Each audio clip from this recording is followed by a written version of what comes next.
With all this forestry equipment around, there had to be something I could use to reach the top.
There was no power.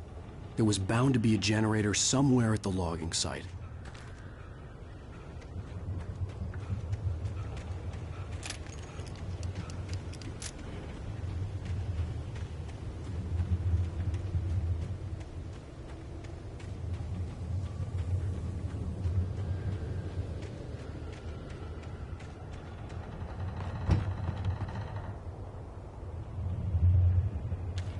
With all this I heard them before I saw them, swooping down from the sky and screeching as they came. I spun around just as the cloud was upon me. For an instant, I stared into 100 dead eyes, black pearls glittering in the darkness. I raised the flashlight and the swarm exploded like fireworks. Feathers burned, turned into ash. I couldn't hear my scream above theirs. Street equipment around.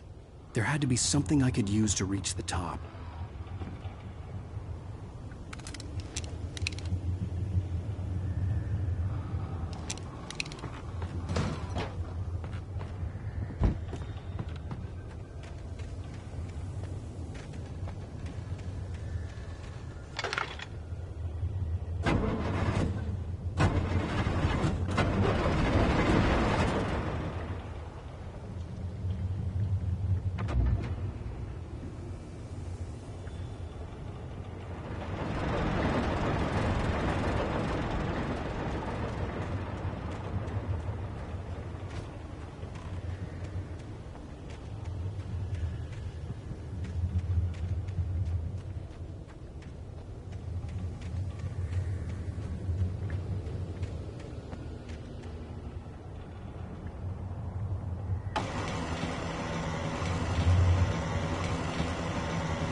At first, I kept finding the pages as if by accident. The book I couldn't remember was either a terrible and true prophecy or an act of creation that had rewritten the world. I began to hunt the pages feverishly, for they held the answer to the mystery. With it,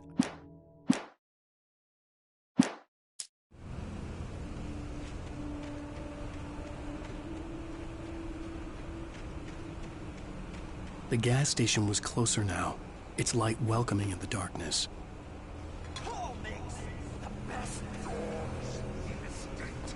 Barry Mercer is the best with no curls. Monster dog is second best. The famous dog is...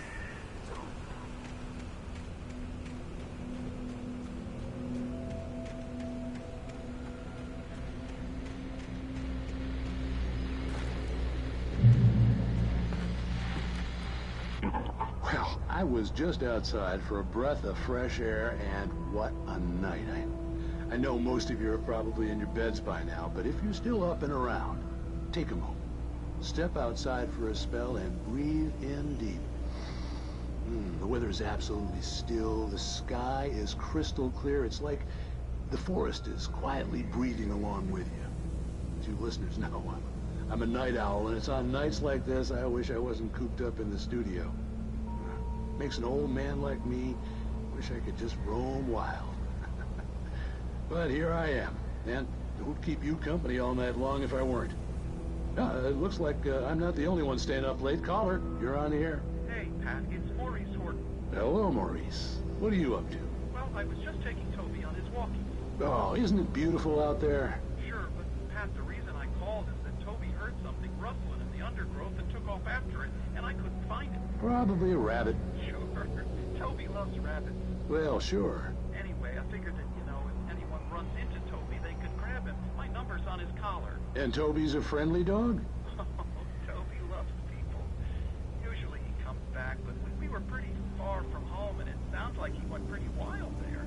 Great dog, but just too dumb for his own good. Well, Maurice, it's out there now. Hope Toby comes home soon. Yeah, thanks, Pat. You have a good night now.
I stepped into the gas station's garage. It was dark and quiet.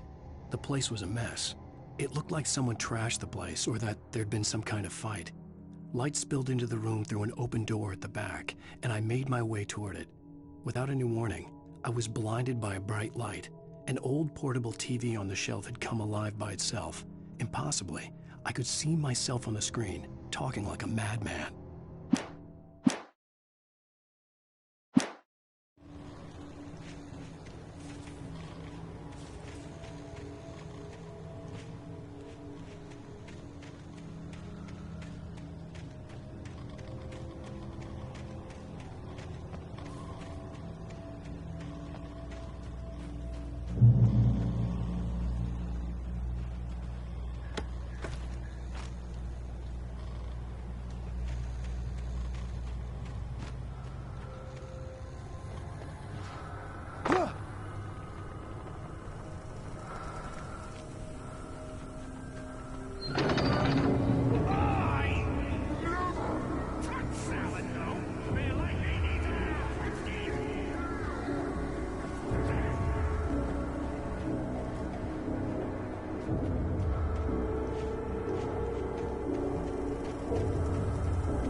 The cabin on Cauldron Lake? She asked. The sheriff looked at me suspiciously. The early morning light flooded through the office windows. I would probably never have gotten out of the woods alive without her help, but I couldn't tell her the truth of what I'd faced the previous night. She'd think I was lying or crazy. She'd lock me up, and she wouldn't help me find Alice.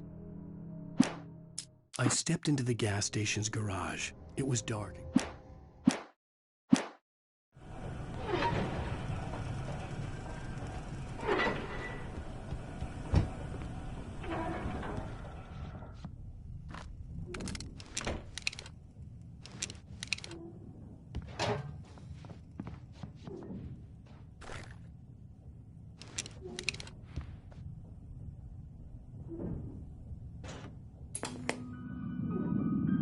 Science.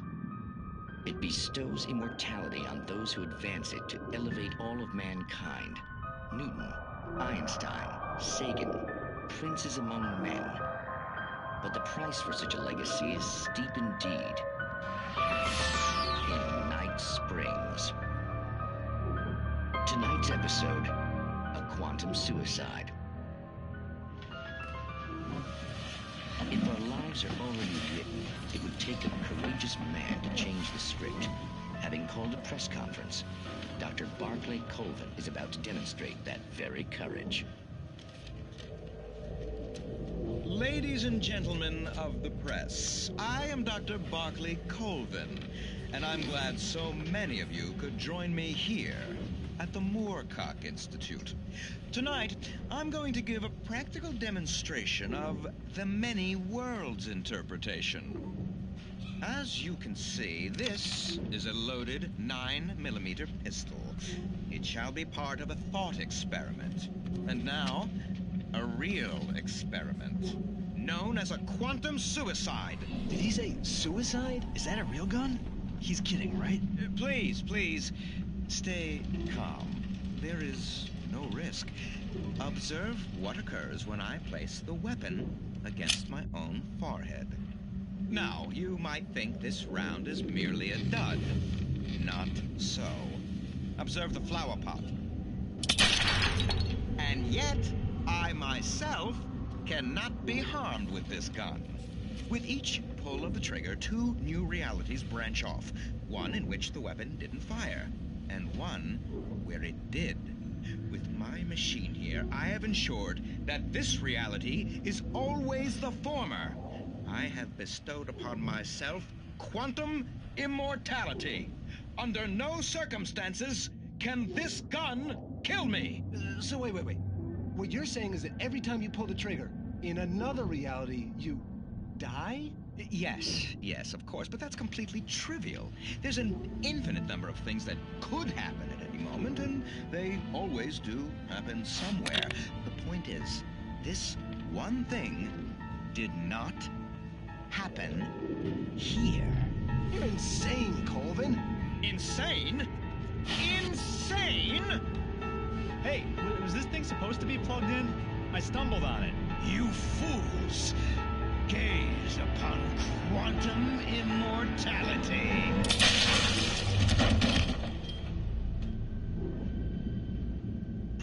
Poor Dr. Colvin, felled by his own hubris or the ignorance of the masses. Perhaps he should have left the crate unopened, the decaying atom unobserved. Curiosity often kills the cat. Night Springs.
Stucky's body vanished, leaving behind only a lifetime of nightmares to come. Assuming I'd reached the lights of the gas station alive.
I recognized the parade float I had seen in Bright Falls when I first arrived with Alice.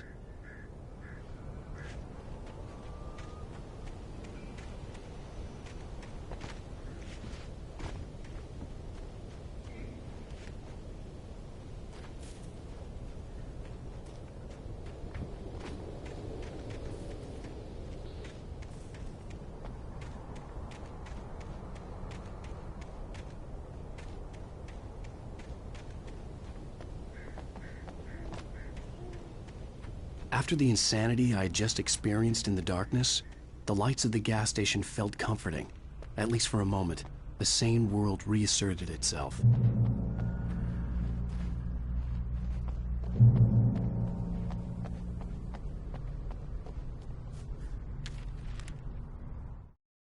Stucky spat on the garage floor and tried to shake the cobwebs from his head. Ever since the couple never showed to pick up the keys, things had been fuzzy. A feeling caught his attention. Stucky looked up and stared as his brain tried in vain to process the horror before him. He stumbled back, knocking over a can of oil. A black pool spread across the floor while he struggled for a brief moment, then let go as the unrelenting darkness engulfed him. The Deer Fest had been 2 weeks away when we arrived. If the day count on the banner was right, I was missing a whole week between the night we got here and now.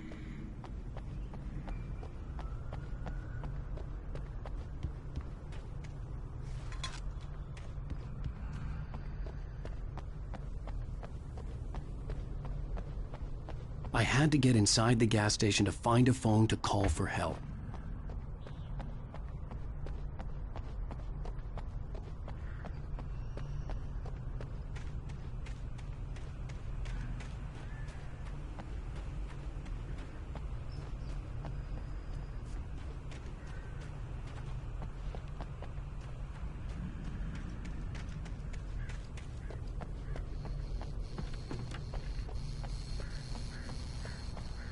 The garage was a mess. It looked like someone had trashed the place, or that there'd been some kind of fight. I'll write. I'll keep writing.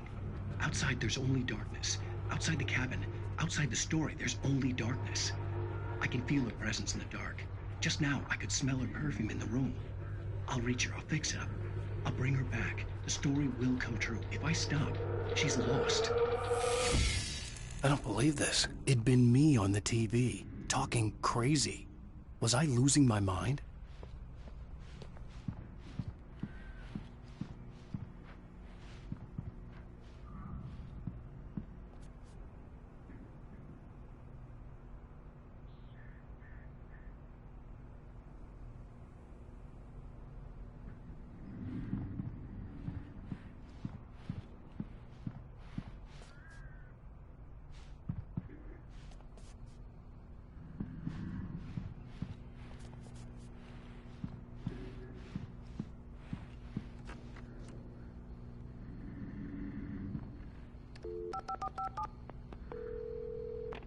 Bright Falls Sheriff Station.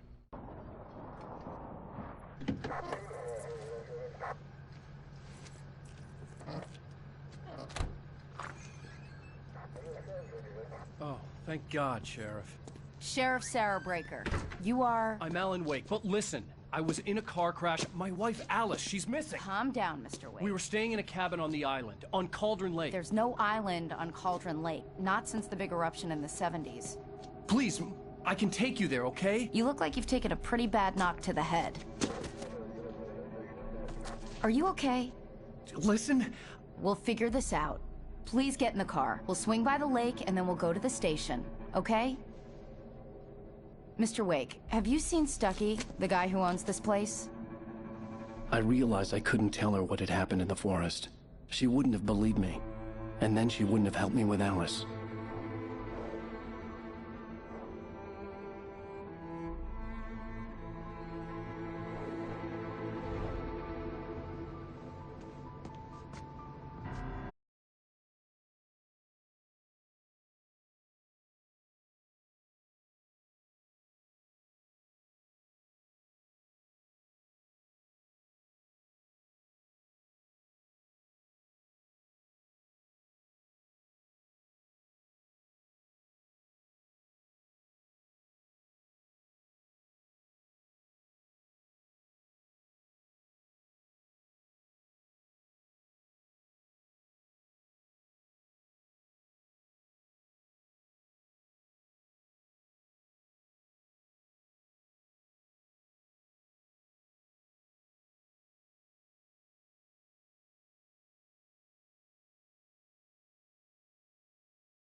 Previously on Alan Wake. I came to Bright Falls with my wife, Alice. Thank you for coming here with me. I thought maybe you could write here. I don't want to hear it! God damn it, Alice! Now, she's missing. Alice? Alice? I woke up behind the wheel of a crashed car. I'm missing a week. I was attacked by shadowy men straight from a nightmare. The sheriff took me to the lake Alice and I had stayed at, but the cabin had disappeared.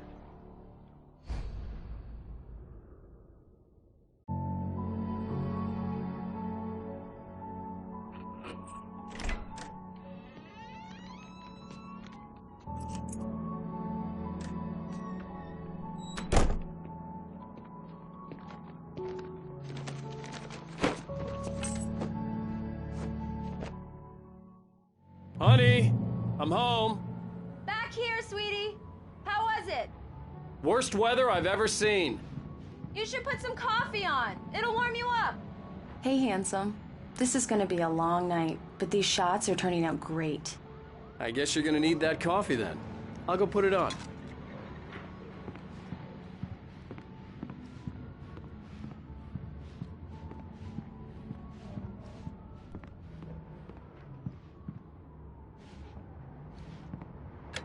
Coffee's on. Great, thanks. I'll need it if I'm gonna finish this by tomorrow.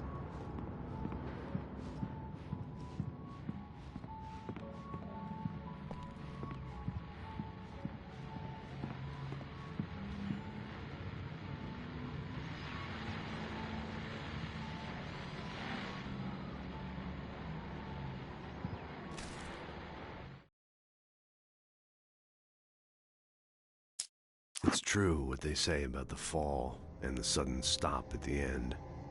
I'd lain here in the snow while the lurid chain of scenes that had led me here kept playing in my head.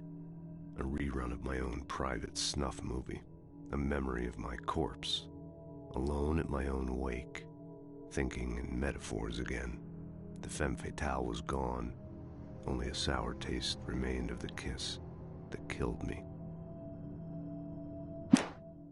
This was a late goodbye. 13 years after I'd gotten my revenge, it had finally caught up with me. It had been a long time to bear the pain. My blood painted the snow red. A gruesome slushy dissolved all the scattered painkillers and leisurely dripped down to the sewer, mingling with the bile of the city, becoming one with it. I can see them now. My wife and my baby. Honey, I'm home.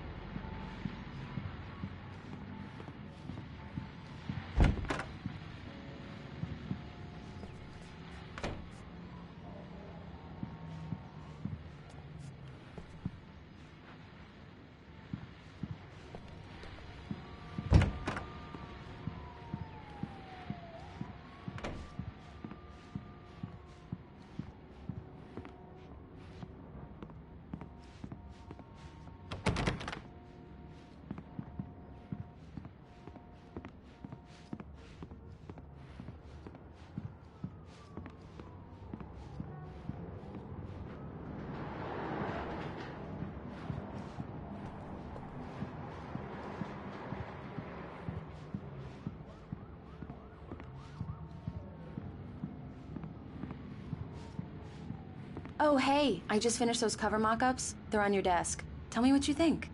No kidding. I didn't think you'd get them done this quickly. On occasion, I can perform all sorts of miracles, my dear. Oh, really? These look really good. Oh, sure, until Barry gets his hands on them. Which, by the way, will happen over my dead body. The last time was the last time. Oh, and speaking of Barry, he called. Alan? Alan, please check the fuse box. I'm right here. I'm on it, honey. Please hurry.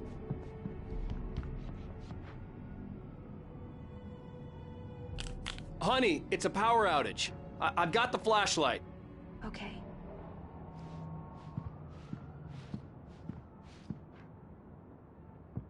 Hi. You okay?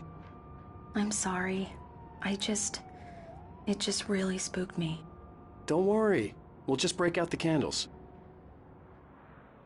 I know it's stupid, but it's just... especially when I'm not prepared for it, you know? It gets to me. I love you. Tell me a story, writer. Okay. I used to have these nightmares when I was a kid. The dark really spooked me, too. When it got really bad, my mom gave me this old light switch. She called it the clicker. The clicker, huh? Yeah. If I ever got scared of the dark, I could just flip the switch and a magic light would scare the monsters away. Oh, sure. Here it is. Alan. Maybe it'll help you, too. Yeah, nice story, writer boy. You made that up right now, didn't you? No. Seriously. I love you, even if you are a liar. Thanks for this.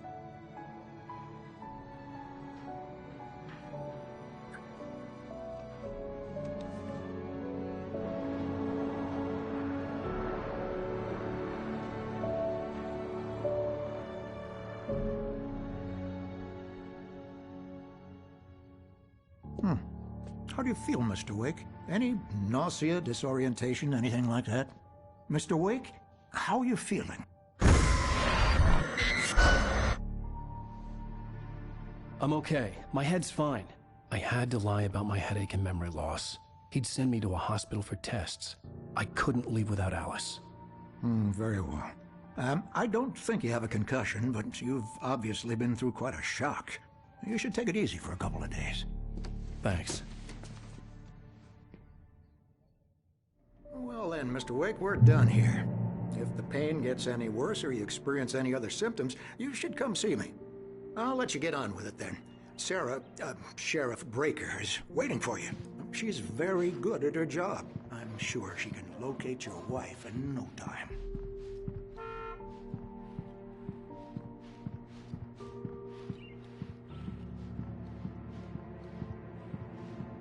I'm sorry you had to cut your morning fishing short for this, Doc. Oh, she's a beauty, ain't she? Not the biggest I ever caught, if you can believe that coming from an old fisherman like me, but she's right up there. Now, she's a largemouth bass, which is what you're after if you prefer a lure. Now, if you want either trout or salmon, on the other hand, then it's fly fishing for you. You a fishing man, Mr. Wake? Oh, doesn't really matter, I suppose. But it can be very relaxing out there. You can't get me off the water this time of year. Closest thing to heaven. I'll take your word for it, Doc.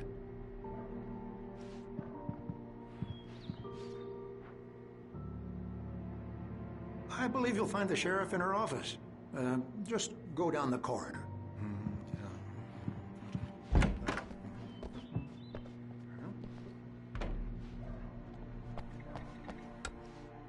Thank you for testing the lights, Miss Weaver. Everything seems to be fine. I don't have the luxury of being complacent, Deputy Grant.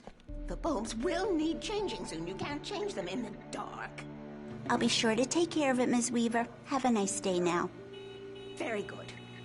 I'll come back later on to remind you, just in case. Mr. Wake, the sheriff is waiting for you in her office down the corridor. That was Cynthia Weaver. I guess you can call her the town eccentric. She used to be the editor of the local newspaper, but she's focused on, other things these days. She'd fit right in where I come from.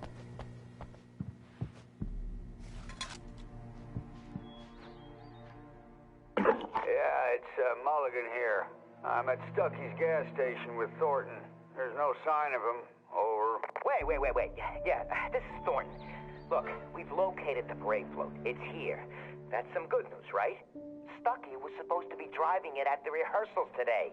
Over. Oh, give me that. Mulligan here. Looks like someone really thrashed the garage. Over. Okay, roger that, guys. Keep looking for Stucky. Jane's out.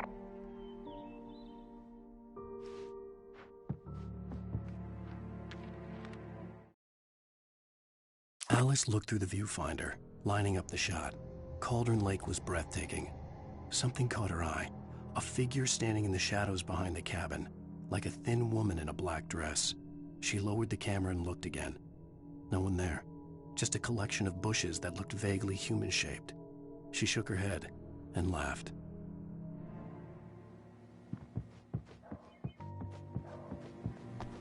The sheriff wants to see you in her office, Mr. Wake.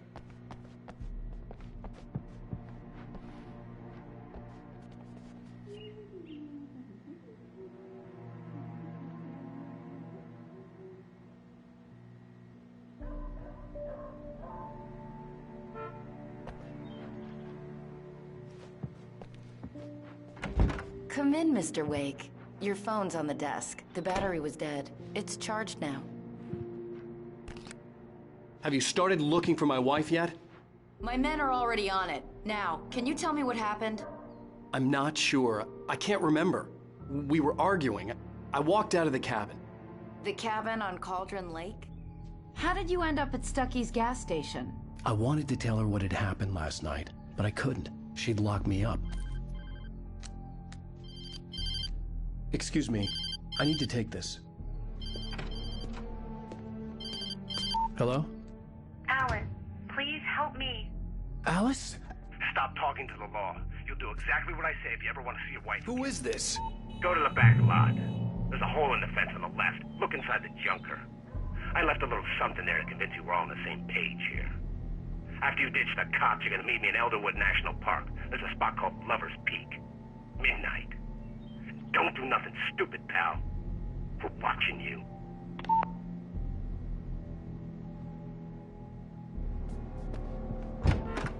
I need some fresh air. Can I go out? In the back, maybe? Of course, Mr. Wake. I understand. You can get there through the cells. Deputy Grant can show you the way. I'm sorry. All of this, it's just a lot to take in. Take your time, Mr. Wake. I understand.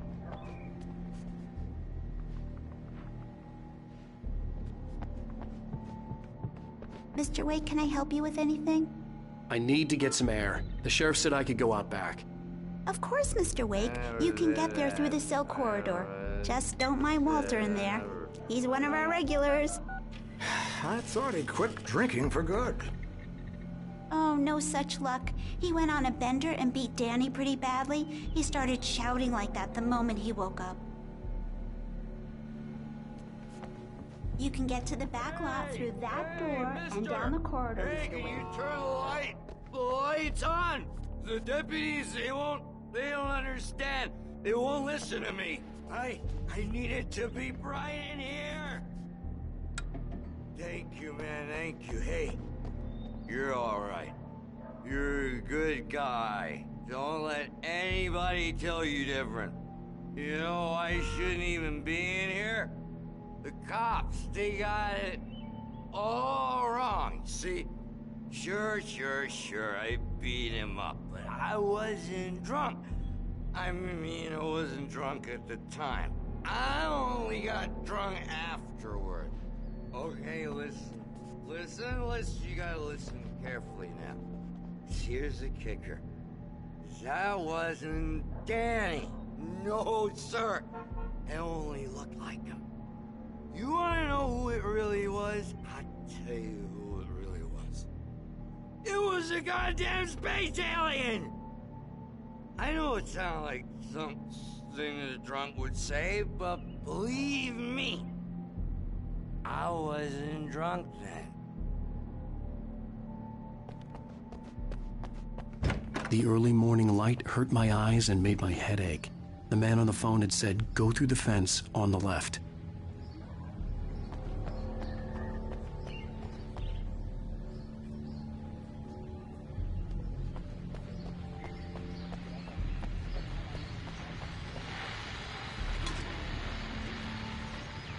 Well, folks, it's been another long night, and it's about time for me to sign off for a while. God knows I need my beauty sleep. Just one more item before I go. It's been a busy night for the sheriff's department. We've had a few broken windows, even a report of shots fired on Main Street. Deputies Mulligan and Thornton had to deal with two intoxicated young men who were celebrating the completion of their Deer Fest float. Now, folks, we get this every year. I know it's exciting, the big day's almost here, but let's save it for the party and leave the gunplay for the shooting competition, huh? There's no point in getting all worked up yet. The caller had told me to find a hole in the fence behind the police station. There was something for me in an abandoned car.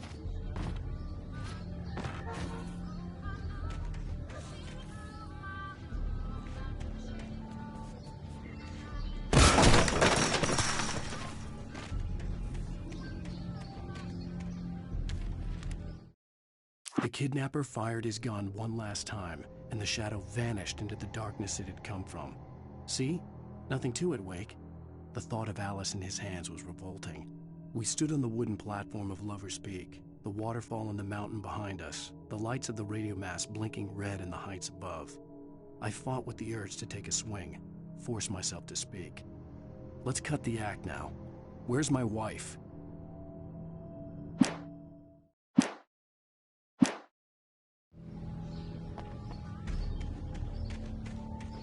Alice's driver's license had been placed on the front seat. The caller meant business. Barry? Ow! Ow! Thank God! Where the hell have you been? I've been trying to reach you for a week, you and Alice. Oh, I've been worried sick. I flew out yesterday. I'm here in Bright Falls. Barry, listen to me. I'm at the sheriff's station. Come and get me. I can't talk now. Al, what the hell is going on? I had to get the sheriff to let me go. I needed to get to Elderwood National Park to meet Alice's kidnappers.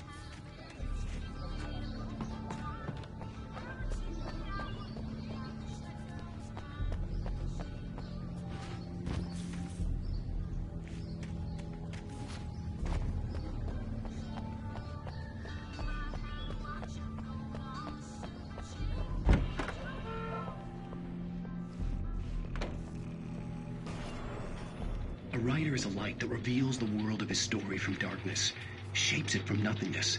The way... Marvelous, Sarah. I just wanted to settle all the damage the Anderson brothers might have inadvertently caused on their recent and regrettable little outing. They are not accountable for their actions, of course. I can assure you that my staff has been reprimanded. Tor and Odin never caused any trouble to anyone when they were still living at their farm.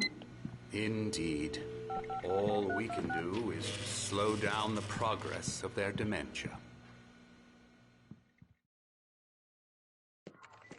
Are you feeling any better, Mr. Wake? I'd like to leave. Am I free to go? Well, we still need to talk about... Am I under arrest? No, of course not. But I need to know where you'll be staying so I can get in touch with you. I'd avoid the motel. The Majestic is known for its roaches. The cabins at Elderwood are pretty nice, though. That sounds perfect. I'm Dr. Emil Hartman. I'd like to invite you to stay at Cauldron Lake Lodge. Did you talk to my wife? I had the pleasure of discussing your situation with her on several occasions. Did you set something up with her? I invited her here. My clinic is a place where... Oh! Hey! Oh, my! Take it easy. Hey, nobody move! Get your hands off of my client! Who are you? I'm Barry Wheeler, his agent. If you have business with Mr. Wake, you talk to me. You yokels won't know what hit you once I sick my lawyers on your asses. No harm done, Sarah. I'm all right. I don't want to press charges. Mr. Wake, my offer still stands. Get me out of here. What the hell was that about, Al? We don't need a replay of that thing with the paparazzi. I thought they were gonna lock you up. I had to talk to someone. I told Barry everything. He thought I was certifiable, but when he heard about the manuscript, I had him. The fact that I'd written something, even if I couldn't remember it, was enough for him. He smelled money. And he believed that Alice had been kidnapped. Anything beyond that was another story. I had a midnight appointment with the kidnapper in a place called Lover's Peak, somewhere in Elderwood National Park. The plan was to rent a cabin. I don't like it, Al. I don't like any of it. It's not good. In fact, it's the absolute opposite of good. Mr. Wake! Barry, you found him. Hi, Rose. Oh, wow. I was just thinking about you, too. Great. I was just bringing Rusty some coffee. He's on the balcony, looking after Max. Poor thing. I really need to go. Great to see you again, Mr. Wake. Later! Who's Max?